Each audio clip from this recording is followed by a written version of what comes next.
আসসালামু আলাইকুম রহমতুল্লাহি আবরাকাতু। জানতে ও শিখতে চাই চ্যানেলে আপনাদের স্বাগতম।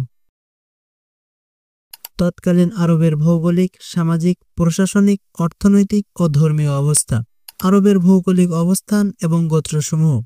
নবী সাল্লাল্লাহু আলাইহি ওয়াসাল্লামের জীবনচরিত বলতে বোঝায় প্রকৃতপক্ষে আল্লাহ প্রদত্ত সেই বার্তা বিচ্ছরিত আলোক রশ্মির বাস্তবায়ন বা রূপায়ণ, যা রাসূলুল্লাহ সাল্লাল্লাহু আলাইহি ওয়াসাল্লাম মানব জাতির সম্মুখে উপস্থাপন করেছেন এবং যার মাধ্যমে মানুষকে ভ্রষ্টতার গাঢ় অন্ধকার থেকে উদ্ধার করে শাশ্বত আলোকোজ্জ্বল পথের উপর প্রতিষ্ঠিত করেছেন এবং মানুষের দাসত্ব ও শৃঙ্খল থেকে মুক্ত করে আল্লাহর দাসত্বে প্রবিষ্ট করেছেন, এমনকি ইতিহাসের চিত্রকেই পাল্টিয়ে দিয়েছেন এবং মানব জগতের জীবনধারায় আমূল পরিবর্তন আনয়ন করেছেন।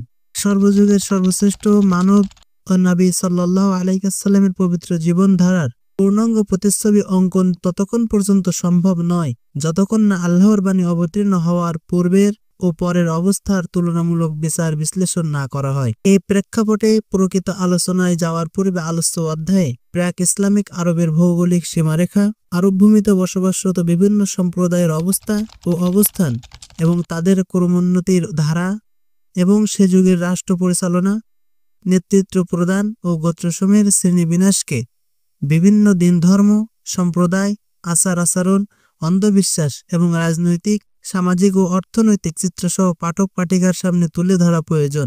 এ কারণেই আমি এই বিষয়সমূহকে বিশেষভাবে বিভিন্ন স্তর বিন্যাসে উপস্থাপন করেছি।